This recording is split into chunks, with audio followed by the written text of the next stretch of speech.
Hi friends, எல்லோரும் எப்படி இருக்கீங்க?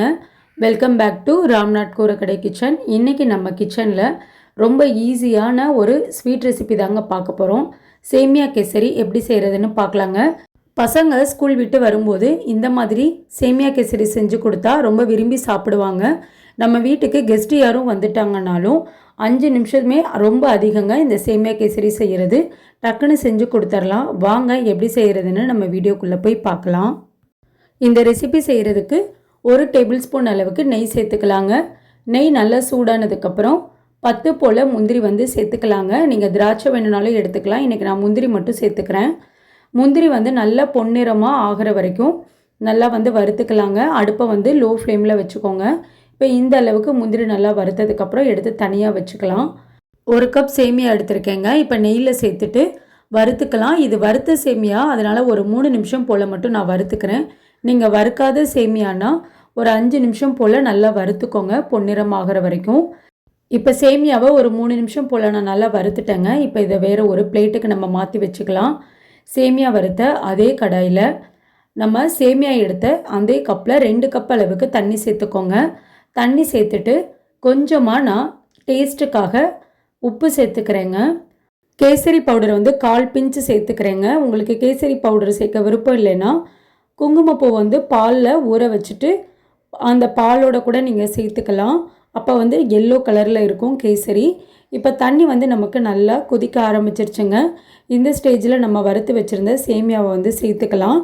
சேமியாவை சேர்த்துட்டு ஒரு தடவை நல்லா கலந்து விட்டுடலாங்க. சேமியா நமக்கு நல்லா வெந்ததுக்கப்புறம் தான் நம்ம ஜீனி வந்து சேர்க்கணுங்க. இப்போ ஒரு 5லேருந்து 6 நிமிஷம் வந்து மூடி போட்டு மூடி வச்சிடலாங்க. ஒரு 6 நிமிஷத்துக்கு அப்புறம் நம்ம பார்க்கலாம். அடுப்பை வந்து லோ ஃப்ளேமில் வச்சுக்கோங்க. சேமியா வந்து நல்லா நமக்கு வெந்து வரட்டும். இப்போது 6 நிமிஷம் போல் ஆயிடுச்சுங்க. நம்ம ஓப்பன் பண்ணி பார்க்கலாம். சேமியா வந்து நமக்கு நல்லா இந்த அளவுக்கு வெந்திருக்கு பாருங்கள். இப்போ நம்ம ஜீனி வந்து சேர்த்துக்கலாங்க. நான் சேமியா எடுத்த அதே கப்பில் 3/4 கப் அளவுக்கு சுகர் வந்து சேர்த்துக்கிட்டேங்க. நீங்கள் இனிப்பு அதிகமாக சாப்பிடுவீங்கன்னா 1 கப் அளவுக்கு நீங்கள் எடுத்துக்கலாம். சுகர் சேர்த்துட்டு நல்லா வந்து மிக்ஸ் பண்ணி விட்டுக்கலாங்க. நமக்கு சுகர் சேர்த்ததுனால தண்ணி வந்து நல்லா விடும். சுகர்லேருந்து இந்த அளவுக்கு நல்லா வந்து தண்ணி விட்டுருக்கு பாருங்கள். இனி இந்த தண்ணியெல்லாம் நமக்கு கொஞ்சம் வற்றணும். அது வரைக்கும் நம்ம ஹை ஃப்ளேமில் வச்சு நல்லா வந்து கிளறி விட்டுக்கலாங்க.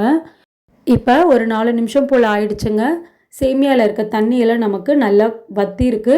இந்த அளவுக்கு பதம் இருக்கணுங்க. ரொம்பவும் நம்ம ட்ரையாக எடுத்துட்டோன்னா ஆறுனதுக்கப்புறம் சேமியா கேசரி வந்து ரொம்ப கெட்டிப்பட்டுரும். இந்த பதம் வந்து கரெக்டான பதங்க. இப்போ இதில் நம்ம ஏலக்காய் தூள் வந்து சேர்த்துக்கலாங்க. 1/4 டீஸ்பூன் அளவுக்கு ஏலக்காய் தூள் வந்து சேர்த்துக்கிறேங்க. வறுத்து வச்சுருக்க முந்திரியை வந்து சேர்த்துக்கலாம். 1/4 டேபிள் ஸ்பூன் அளவுக்கு நெய் வந்து சேர்த்துக்கிறேங்க.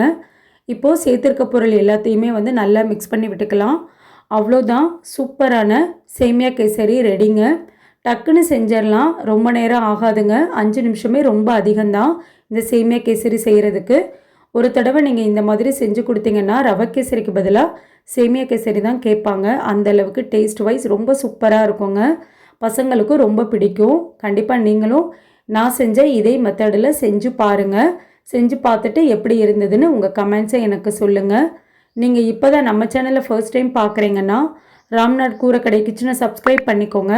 பக்கத்தில் இருக்க பெல் ஐக்கானையும் கிளிக் பண்ணிவிட்டு ஆல்ன்ற ஆப்ஷனை டிக் பண்ணிக்கோங்க. அப்போ தான் நான் போடுற புது ரெசிபிஸ் நோட்டிஃபிகேஷனில் உங்களுக்கு உடனுக்குடனே வரும். இந்த வீடியோ உங்களுக்கு பிடிச்சிருந்ததுன்னா லைக் பண்ணுங்கள். உங்கள் ஃப்ரெண்ட்ஸ் அண்ட் ஃபேமிலிக்கும் ஷேர் பண்ணுங்கள். இனி நான் வேறு ஒரு இன்ட்ரெஸ்டிங்கான ரெசிபியில் உங்களை பார்க்குறேன். தேங்க்ஸ் ஃபார் வாட்சிங்.